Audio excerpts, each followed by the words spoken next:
tubasa kuba ninga shaka qualifying kugira ngo tuzo mu mpaka za under 20 AFCON 2025 mutekatayo tuzabasa kuba kutunga kahanda kashye. Yes, of course. Akuba zone zo muno gamba ninga shi opponents bitu sanka likes of Burundi, South Sudan, agona mahanga guti betwa yigize mu South Sudan tukatwa giti. So niyanye nindeba challenge mpago yaragume na mpira gwagati ya Ethiopia kandi nyoncho basa kubankishemeza kugira ngo gwabasa kuba umpira gwo kubanza gwitu kugira ngo nazo yonka Uganda kabasa kubane iha Ethiopia akabonero kamwe n'ingobonero bushatu ntuzaba twatambara Georgendo Reed. Okay, omizaneji nyoni ndeba kugira ngo Ethiopia yakwasa kuchallenginga but Ethiopia nayo niza kuonesha nga challenges kurugwa muri Kenya buko bana Kenya yisirene challenging ko munonga and there's also another team ya Rwanda is improving munonga na munonga ompira yabana bali under age aba under 20 under 18 Rwanda is improving munonga ko banoreba performances z'abana babo bakora kurunji munonga B2 nyoni ndeba ihanga area Djibouti basa kuja kuhereza Rwanda hard time tinkumanya that will be their last game. Djibouti nije kwa nezana wajizibita wa Rwanda kuria 2015 so impakezi nizijendera kimwe kandi kugenda omisho kuria kubasa kuba nizigenderere mu okushunshura mu kureba teams ezirabase kuraba mu kuzomu mpaka z'abana bari hansi y'imyaka 20 abwe chikopo echa Africa jet under 20 AFCON erazabase kuba kandi nizija umwaka gurukwisha tinkumanya kurgira abareba GNTV okumukorera ihangeri mwine tushabera zinka Uganda kugira ngo tubase kwa tuzo mu mpakezi but it has been a long journey kugira ngo Uganda it was kwa international teams zenjawuro zikuzana continental qualifications continental competitions abwa side yabishina nabojo but this time around abana babojo bari ko mihanga iri Tanzania ari babase kwamba izoba iri nyamazi yo twatumwe kandi bishani akorwa kuri ko babase kwamba yoje communication yabase kwa neja batukamera ngo barjeje kandi mu Uganda Airlines ebanyonye base kwane basiya kuriya muri Tanzania base kwamba ruga mu konka ayituru kugambera babasize kuba still mbatandikana training uza kwa norebe bishane byo nitekata Alex kugira ngo at least Uganda tugenzura mbwiri some countries as we speak Djibouti basize kuba kandi nayo nikayo very late B2 U20 tubezya abantu ba kabiri kwasa kwikayo hireho ihangara Tanzania bategeki nje norebera kimwe tuwe mbwire numanyo bwiro mu muzano naco ni kimwe hariye kwasa kimwe kuza kuyamba ukabasa ku making sure ngo wayitebekana sakurunje munonga so byene bishane tubase kwandi kutungira kuruga kuriya umudara salam kandi abasiga zaba babase kuba nabahikayo kurunje munonga tugeze kwasa kubantu tureba ekibara base kubantu batekaho atinkumanya Alex team zezi obwiro bwinji kutwatu yawe Uganda tukuchira gukora kurunje munonga but this time around twinamasko kugira ngo at least obuto asekwantu tuzayo kare ntwitebekana sakare munonga ebito bibuza kuba kandi byarara byatambura kurunji ishongeje ndimo ko kutireba tournament yo nugire buto kwitebekana sibwe ikabashimye kubera kwa mkaga konka ahabwe shonga zimwe na zimwe CECAFA akachiko ka CECAFA ko kutebekana semza no East Africa kabasa kushaka kugira ngo bajungize bafuno bwire ubwo abana barabe batakuteganisibwa ha club ningashi amashomero ayiba kubasa kuba nibakora. Of course etebekana sejo na wadeka ba challenge nyoni ndebe kija kubasa kubaneba anka advantage yitu yihanga ankeje ya Uganda na wade twicete twashohoza mu mwana mu kugira ngo omupire jo agamyeza kwa bagitebekana sizo kwa mukaga kandi ndeba abana binje ne babaje mu mashomero yes akarone mpaka za East Africa akarone mpaka za East Africa z'amashomero so oshanga ngo omwana na wade tarasigo mpira gwe gwishemera binje mu bajya basare tukozesa so nindebe gentebekana sa ningashi ejempinduke yabireho okija yaba advantage yihanga ejya Uganda nkiyanyo kukubasa kuba ninjigamba kandi echa kabiri kugira ngo ejempinduke kabaho tera base kuba netukosa ikintu cyamane no kugira ngo Uganda under 20 the HIPPOS ejire yabasa kufona time erukwemarira yo training hamwe eje yimarire kandi atanako anorebe kijaspo muri ba GNTV ahori ngo kuyana tugambera Uganda yabihanga ya kabiri kubasa kuba netukamanga ku reporting kandi ritine ritakwenda kuyigura nkatumoro ngoje ngo gyakera se cyo ncoreka ngo entebekana ningashi ihange ya Uganda ritwire gitebekaniseje omunchuka chuka keru kubaho side emwe goberamo eyinde feregwa. Alright, abasigaza babo kureba kandi training bakora mu kasheshe ari Tanzania Football Federation Technical Center babasa kuba kandi barwaho nibaza kuriya umuri Star City Hotel ahi barukutura ni hora barabe mbatura for all these days mpaka barjira mu tournamentezi ninga mpaka ba qualify nje so tinkumanya exactly ichito rabase kuba ntugama kugangu mpaka hi barabase kujira mu pakezi ninga shipaka hi baramari mpakezi mpakeza izira ahwe I think that's the right one. Of course dindeba da HIPPOS chiriyo akaba nyoni narwo fixture yebero mushanje ya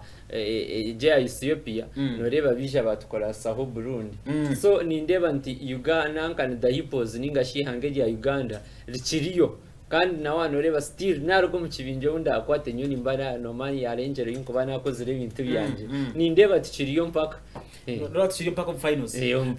Chingureba coach Matiarure naza kubasa kuba kandi icyara atkorera cyamani mununga akabasa kuba natuyamba no kumakinga sure ngo yayesiga basigaza bayine atakabamara mu bwesije. I know ngo ba coach ubwiro bwinji nibakira kutina na mununga tournaments in case eziri mu knockout kandi eziri mu qualifying akwasa kuba norabaho kuko banoreba team nkeji na nabana bayine kuba binji yabara selection nunji eri appropriate cheteri hanga yaruzinga out akonga ko kabokoze selection nunji na nabana yabesiga atabasize ku making sure ngo yabatika pressure they can deliver these results abanyarwanda muri mpira ya under 20 kora kurunji mununga tinkumanya Alex noreba ntukoma yari yo ntuqualifying to the AFCON to under 20 ninga toza kuba aba placement of course ebindi byine kurema ninga bikabaho konke kinkureba under 20 turumuntu qualifying ntuzom AFCON ebindi bireme akuba GNTV kanise bireyo abwa friendly zo mureba GNTV zo benora tukuretera HIPPOS abebenezana nabo okashanga academy under 20 bwiro bw'inyiti kirajeta nka academy ababinja bakaba ko bakuchera ku following ibintu byemizana ko gamaganda 20 tabakucyenga ko kano reba timeje yabato eyihanga abetwire nezana nabo friendly zebe yini ebetaka ruzinjiri so yane kwata ekakwata seni ya team ni ekabasa kubane gitera nda kunjereta ngo yagwa abemyaka yabone bakoraki so ndaturi muntu qualify na nesho ngayo kugira ngo umuntu basaka twina basigaza haba kandi bakorebuka nkaba kuzakuziremo team zo zindi zitweganyamo bajangu Uganda binabasigaza barenze imyaka but this time around bazo federation agerizaho kugira ngo ba verifying imyaka y'abantu kandi totora abantu abaka umutindo nabo kemyaka abo kugira ngo tubasensanga challenge tushibandika ko muzano nkogu oronkanda bazana mukaga ba Uganda ngo babazura kuzana abo kugira ngo imyaka irengere ishongeje tingumanya Alex bonuje of course ikintu cy'imyaka twine kumanya emyaka noza kushanga empira yabaho okwankwato kwirumuneza kubo kuyikumi oshanga nibyakoma ahamyaka 20 konka aroho wazire kacebanza okuyikumi acabanza okuyikumi na ebirabe na mwenda okuyikumi na kum ninga ebironka 20 sorry okuyikumi oshanga ngo jempira neza futandika ine myaka 20 kokaza kuyikumi semifinal nace na ine myaka 2 nago kikija cha affecting omuzano mwe wa Cameroon kana abirebero baza umvyo kuyo ngo jempira yasigara imyaka yagerenza konka engero Uganda ijire kabasa kubane improvinga kandi ekakoresa abana b'imyaka yeru kwenda akwati nkarebere mu muntu orenze imyaka 20 wencoreka icyo cyo kuzahita kumanya ngo babasagira bayihamu aba disqualifying ab'imyaka no babasaba disqualifying ngire bindi kucyakwenda kubaho ukece imyaka this time round kirabe. Alright, nshongezo zikwata gerina team ya under 20 kandi nyoni ntekateka kugira ngo kutukureba ebikugenda mu misho atushime kuba ntumanya ihanga ryitu John team ya under 20 ngashimageta the HIPPOS junior national team ya under 20 kandi shimere kuba nemanywa ntushabera umugisha kugira ngo tukagenda tuhangura ejo keri hangeri kubasa kuba kandi kuriya muri Tanzania basa kuba niba qualifying for the under 20 AFCON so nshongezo nikozemerire B2 hituru kugambira imzanire mwiza kutanikiriya nyakazoba shayi 12 cyangwa turebera kimwe kandi some of the opening fixtures ziri kwizera kimwe kuriya muri Tanzania ari shayi 12 Azam Complex complex ihanga lya Djibouti zakuba ndizana ihanga kandi elya Burundi koko wasa kuba noreba fixtures ezo kutukurugaho ukize tukugambere kujango kandi hanuya umihanga lyetu ya Uganda twine byinje ebiri kugendera kimwe omisho ndabasa kwa tukwereza kiriya icyaba cyicikuruho but turebere nyumwe bazyo hariyo celebrating ninga shi okujaguza emyaka igana ya Federation of Uganda Football Federation ninga shi akorebera kimwe ekibina ekikutwara umupira mu ihangeri ekya Federation of Uganda Football Associations bawase kuba celebrating emyaka igana umurieki kongati nkomanya Alex norebo ta ihangeri na nemyaka igana ahitwa kwasa kuba intusia turi kutunga obuhereza bw'imizano interekanze by'imizano norebo techikwatagine n'urugendo rwa Uganda no mpire kwatandikire na n'umuntu omwe sekabaka Daudi Chwa ubwiro bwe njani wo yabira ari umwo ombakoreba mwamisho mu Uganda nuwe atandikiro kumurwe ndabinena. Now this is 2024 100 years of football in Uganda urugendo runorebo. Yes, of course urugendo no manyango uburije emyaka kweyongera changes nikwezi kubaho impinda yinduka zikabaho na system zikahinduka akwane wanoreba empira Uganda ingero eyitwa bintu kora mu ningashi federation ya FUFA yabene kora tukikwe hato kwera umune kora akwa wanoreba this time round in fact kitwire muke cyeshongoro kuguma ntugamba cha system kugira ngo ejo nayo ebe change yabasa kuba neza emyaka yenyuma federation ikabeta aiminga bya system nachi ningashi license aro extete bajango muzane benda bayine license okachimara kwijango yeti yija mu mutere chani azano mpira twije to verifying bwanyuma konkato washanga federation ebe byonero munebi nebi ukande byinji yabihireho hati tujye mu cha system arohawora beno ija bajango mu Jasper to bakageraho kwemuruganya ushange no tame cinkumu yereke byawe byo no qualifying ni ndango cyero ecyekozere n'ikindi kirunje muno. Okay, aturebere FIFA kare ku celebrating anitwe aturebera no mukuru Gianni Infantino arkwasa kuba nagamba na congratulating Uganda ahabwa steps is to want to taking na munonga umupira kandi babase kwamba tuhereza bimwari ebyo bumanyiso obo kugira ngo Uganda basize kuba kandi taking a step ni terror tambwe omubyemza na munonga umupira ubwo ni gumwa mpira kwasa kuba nehebwa ahabwe ebyo ebikozirwe. That is one of those gifts from the federation ningashi ebyijizo kurwa mu Federation of International Football Association babase kwamba tuhereza no gureba kimwe mpira ogo tugo kuzana okwiyaho no kumantu tekaria memorabilia tukabasa kwa ntujisia ihangeri kugira ngo obu celebrating emyaka igana bwa FUFA Federation of International Football Association ikabasa kuba kandi netuhereza bumwe ahari ebyo abwe emyaka igana 100 anniversary norebera kimwe kugira ngo President Gianni Infantino abasize kuba nawe na signing aho kandi nahereza ubutumwa bweye abwe hangari yetu ati President Infantino wenka bitu otiro no kugira ngo abandi bakungu bicho kwatonka minister webyemizano no kushoma honorable mama Janet Kata Museveni nabase kwa nagayo naje byatugambira kutukurusya konka tubase kwa nturebe impinduka nyingi umbwire bwa umbwire bwa Dr. Lawrence Murindwa now hata hitugeze shaha umbwire bwa umukuru engineer hasi Moses Magogo ebintu byingi base kuba kandi antubikaho reka baze tukurebe mwari ibigambye ya President Gianni Infantino byabase kwa nagamba izo baganyuma abazyo mukoro ngo kuzaguza emyaka igana ya FUFA. Centenary of the Federation of Uganda Football Associations. Well, what an incredible milestone. I had the great pleasure of visiting your country in the past years, and I witnessed firsthand the great talent and passion of the players and of all the people. I have also seen how hard Uganda has worked to make football more accessible for young people across the whole nation, and I commend the Federation for working with FIFA on the launch of FIFA football for schools in the country earlier this year. Education is vitally important for any nation's development, especially when the country has one of the youngest populations in the world. as Uganda does. FIFA Football for Schools will help with this mission, using the power of football to teach important values to young girls and boys and investing in Uganda's future. And this program, combined with the many projects linked with FIFA Forward, will help develop future national team players and contribute to the health of everyone touched by football in Ugandan society. I hope it will also play its role in making the next generation of Ugandan legends, like those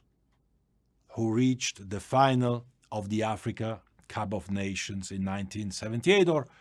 more recently the Cranes that participate in the 2017 and 19 editions of the tournament. On the women's side too, the future is bright, as proven by the participation of the Crested Cranes in the 2022 Women's Africa Cup of Nations. Dear friends, I'm sure that your hard work, forward thinking and determination will help shape and guide the future of Ugandan football in the best possible way, not just for the upcoming years, but for the next 100 years at least. I wish you the very best of luck with today's annual General Assembly. Enjoy reflecting on all the achievements of this special milestone, and I'm looking forward to seeing you very, very soon. Thank you, dear President Moses Magogo. Thank you all. Take care, and all the very best to you. Bye-bye. This is to congratulate FUFA on attaining 100 years since it was started in Uganda in 1924 during the colonial times. Since that time, the sport of football has grown and become popular in Uganda. Indeed, Uganda once in a while wins some international matches such as the World Cup qualifier against Somalia and the AFCON qualifier against Congo-Brazzaville, among others. On the side of government, after the collapse of government and economy between 1971 and 1986, we built the Nambole Stadium using a Chinese government grant, and we have recently refurbished it using government funding. Using the collaboration with the private sector, we have reconstructed Nachivubo Stadium, and we are building a new stadium in Hoima City. I now congratulate Ugandans on taking up the sport of football, as well as other sports such as athletics, cricket, golf, etc. For now, however, I congratulate FUFA at 100 years on behalf of the Ministry of Education and Sports. We bless the Lord for Uganda's achievements in sports, and we hope to get better as we go forward. I want to thank you, and God bless you. On behalf of Parliament of Uganda and on my own behalf, I want to congratulate the football fraternity.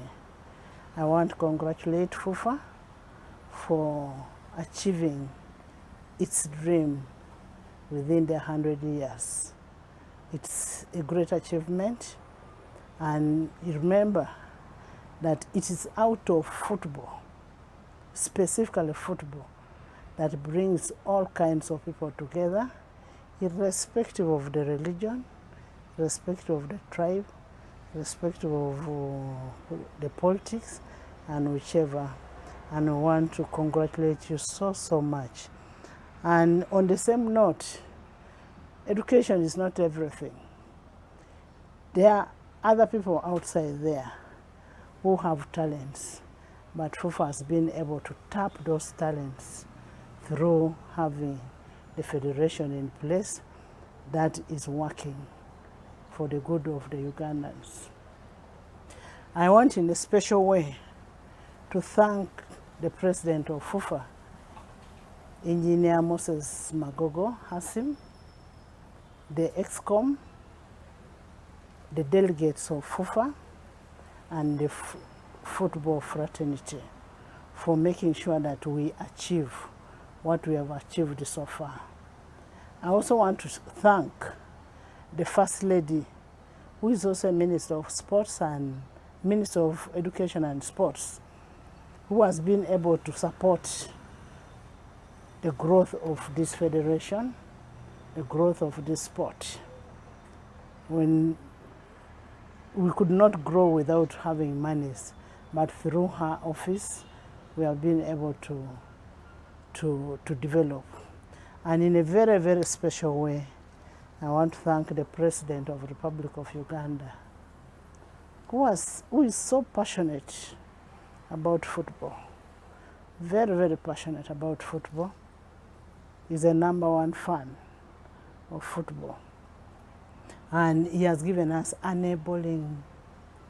environment for us to practice the game. And it is because of that that we are even going to host AFCON in this country. Who are we as Ugandans? You'll ask yourself.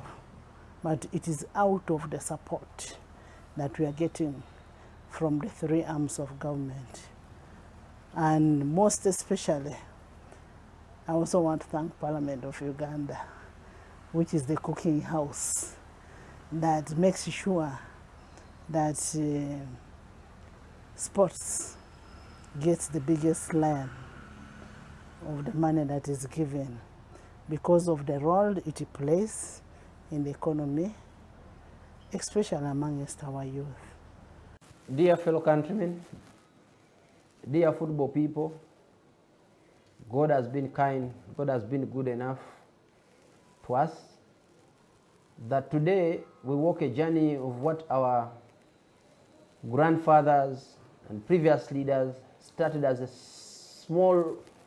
organization to be who we are today. We bank on the investment in terms of time, in terms of ideas of our foregone heroes and founders and administrators and players and stakeholders of this game. When we make 100 years, it is not an everyday event to make 100 years, and not many federations in Africa are making 100 years or have made 100 years. So I believe it's an opportune moment for us. But we have to reflect and say, where have we come from?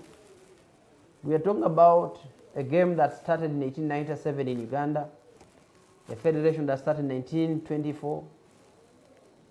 being affiliated to CAF 1959 and then FIFA 1960, playing at the first time Africa Cup of Nations 1962, starting the league in Uganda in 1968, starting the Uganda Cup in 1970, playing the Africa Cup of Nations finals, our best performance in 1978, hitting our highest FIFA ranking, 62nd in the world 12th in Africa in 2016, producing some of the best players on the Africa continent. For me, it has been a journey. I respect the individuals, the clubs, the institutions, the governments, the funds that have worked with us this far. It's our game, it's our country.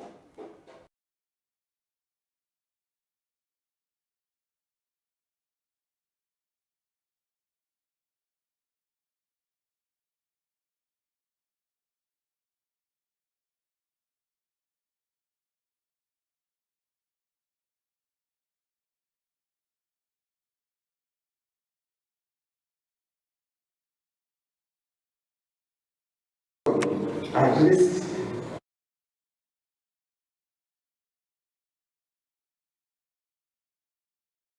kandi wahura na Gianni Infantino, president w'ekibiina ekikutwara omupiira mu nsi yoona ninga ashijete FIFA, tabasa kwamba gamba hari ezinshonga ezibasize kuba nizeta omupiira gwa Uganda gwakura kandi mpaka kusimyaka igana. So enshonga ejo yaberi inkuru munonga kubasa kusia hizo highlights ebase kuba mbiba kuriya umuri Maya Nature Resort Gardens izo bari anyumwe bazyo abe hariyo ebikujuko ningashe emikoro yo kujaguza emyaka igana ya Federation of Uganda Football Association so ishongeze tachiro kwasa kuranga ukundi Alex yakugambe byakusubira ningashe byakutekateka kugira ngo base kuba nbyija kuruga kuriya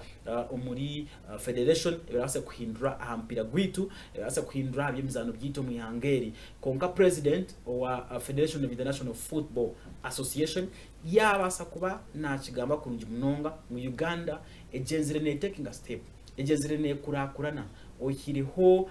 ebikwija nka covid kwizire Uganda basekwa na improving umupira konka Alex kininja ntwikiza na anshongejo of course improvement ejire yabaho akuba na wanoreba kuruga orukumo gwenda cyenda nena twinemu ba FUFA president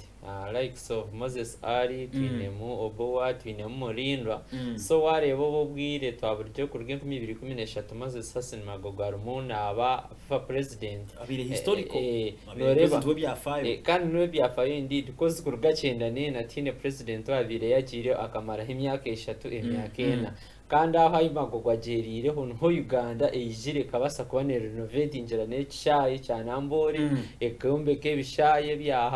bihabyo ne bijiremo ebyo nabigire mu regime yo kashanga ngo na nekibina Federation ya Africa nayo neje base kubane ya proving cyayi kitu cya Uganda yo shange hosting anoreba ngo habire mu improvement ya man muno namaz because ko bwana lebera kimwe contribution yebyemeza na mnongo mpira mu Uganda eje ombwire bwa engineer Moses Magogo abire impactious ebireri ine impact impango kubasa kubana oreba change ninga shempinduka omupira gwitu gwa Uganda nambole ninga shimandira National Stadium ekombe kwa rukumo rwenda kinana na mwenda akonga kurga kinana na mwenda okwika 10 ebitari ha mutindo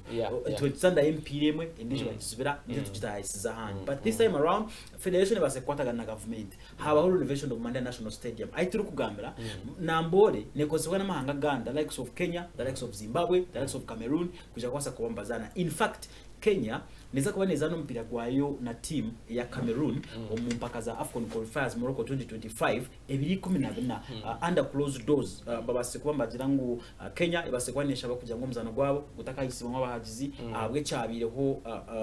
Zimbabwe izana Cameroon mucishwa kurundi munonga but twatugenda tureba kugira contribution yo mpira ningashi FUFA yetiri hakurakorana kubyemizano mu ihange eco ni kimwe icyanambole twakirwa koko bano reba national teams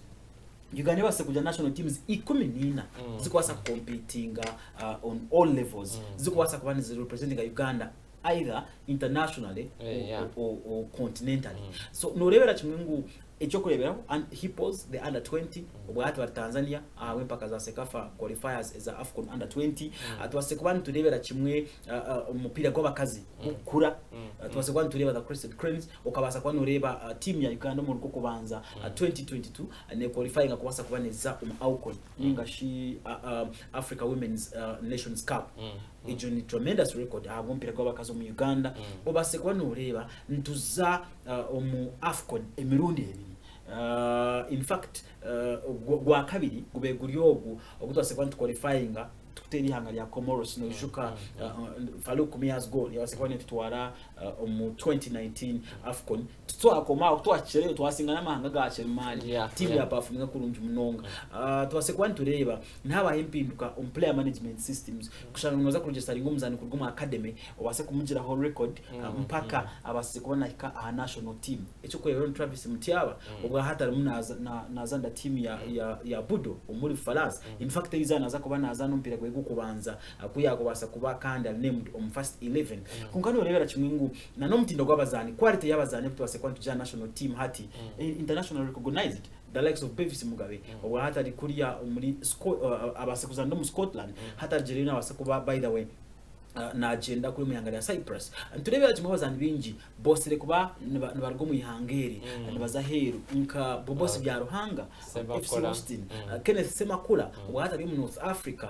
turebera kimwe abazani bingi base kuba mbatunga chance yo kuzana mpira internationally so engineer Moses Magogo ubutwarebwe bibiri historical. Of course icyakozere muri kintu cy'amani munonga kubana wano baratukamuhana n'ababirukiye butubensinduka ukareba babene baturetera like nka gold medal zona norangu zijiro mbutwaro bwe mwe niwe tine kituramugambe tine cyatakozere. So nitekata kugira ngo turabase ku bantu discussing ebirunje bimagoga koze turabase ku discussing bikawayo konkarebo ku improvinga financial budget ya federation okabasa kushanga ngo ubwakare abantu bakaba abazana bompira bakaba bashashura mukashi mwaiza kuzana bompira na mbore vane park nje hare bakunganya mu sente zibaye ha muri yango get collections bashashura muzane cash bamjyango iroko je ni ngati bazana babine bank accounts ushangumzana bamtera ka sente ke ya account matches delays nzibamu konka ibyo nacho mbite kwatagene ne sente ko kubana urebera kimwe budget ya FUFA okwa improving jire ba sponsors aba basize kubana nibija on board ombwire bwa magogo television baga tugambe na television media services za federation obase ko ureba radio bine FUFA television 105.1 John FUFA FM FUFA TV ilikuwa nitwereze bishande mu kwani muri byaza goals na cyese twantuzana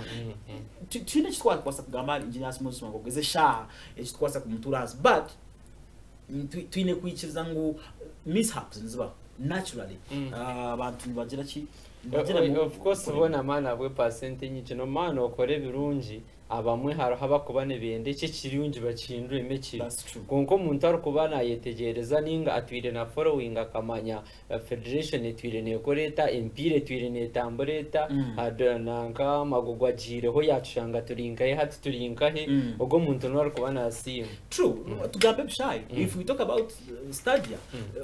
twine project ya FUFA Technical Center kuri muri Njeru jegiro mbutware waginyasi Moses Magogo kadiba icayi twasa kuba kandi ize shantu tutekateka kugira ngo nikiza kose mu mwabishaye ibera kose bwo mu mpaka za CHAN ningashi African Nations Championships eziri kuje nko 2025 anturebera kimwe Hoima Stadium FUFA bakabasa kwa ne kwataga na government akubasa kugira ngo tutunge icayi kindi kirabase kuza mu mpaka za AFCON 2027 okutunga bidiyonka pamoja bidage kuza kujangura federation ibiri ni mukono muhango bwo kwasa kupereza government kugira ngo bakaje kwatiraho ibasa kurete mpaka za AFCON tuza kureba AFCON mu Uganda umurundi gwo kubanza ahansi iyo butware bwa engineer Hashim Moses Magogo tugamba ki tine twasa kugamba tine gamba ko yaho ekimagogo nduko mubanja akwa ni manyamwami Jasper yakachiko so ijo jeri izoba mu timing ahara baronyete tugenda neyo njya mubuza western to side zambaramba planning akiki bakozere hoima ayongera kirete kunu konka ibyakozere bikozere isende zanyuzwa kakara account billions plus zo gukora kacheka kacheka enshonga zanyu nimo mwazi nise mukabanyambara ndakabasa kubana kwasa kandi magogo mutamwekwasa engero ikachekera mwe ebyinyombo naki iyo zanyu nizabanyu bahansi esende bakazwaho kibanza cyo kwamushoje umwaka gwahwire ishayize tumukwasa kubanja anyway bine nibase kwambibaho umuri ho bwire ubutwase kwandureba emyaka igana Uganda nindekateka ngo tukabatine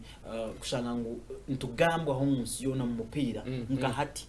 internationally tubetari recognized nkahato mu butware bwa magogo nkahati bwanyima yo celebrating imyaka igana ninga celebrations as a Federation of Uganda Football Association ishongeje kutukujegaho reka tukugarure hanuye ubase kubona maye kugenda kimwe misho bitu kurgira ukunkureba budachika ibahika utukize tukumure mukache tunywa amizi kuturagaruce tuzakugambira kugenda kimwe misho Kashari Corporate League iri munega kizorya nyinshi kare nuza kwa nurebe kufumu Kashari Corporate League twine paka za Green Park Premier League zose kwa ncindo misho eri nyumwe bazyo nuza kwa results warebe kibireyo twine finals eza CECAFA kuriya muri South Africa nuza kwa nurebe ebikufayo twine paka za English Premier League nuza kuzigambaho nuza kugambira paka eza French League 1 German Bundesliga otiriho n'abanywani bitu aba Spanish La Liga byanza kubigambaho timu ya Manchester United ubwa hati umutende Eric Ten Hag yabasa kubona atunga obwikizo sa Jim Ratcliffe obuyagira ngo tayine bushobozi winkawe bwo kumbinga nguko nka management ni yera abase kwa netware biyona uza kubitunga twarga umukumuro kace utakaruga